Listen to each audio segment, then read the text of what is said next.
Assalamualaikum warahmatullahi wabarakatuh. Geguritan kerukunan.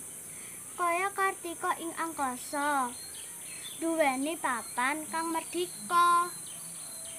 Kaya rembulan lan Bagaswara, ngayahi jejibahan kang ora mesti padha.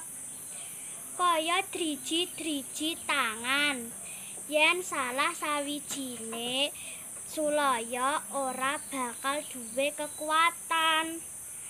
Kerukunan iku kaya hawa, mlebu metu bolongane grana. Senajan ora ngawistara, nggawa irama. Terima kasih.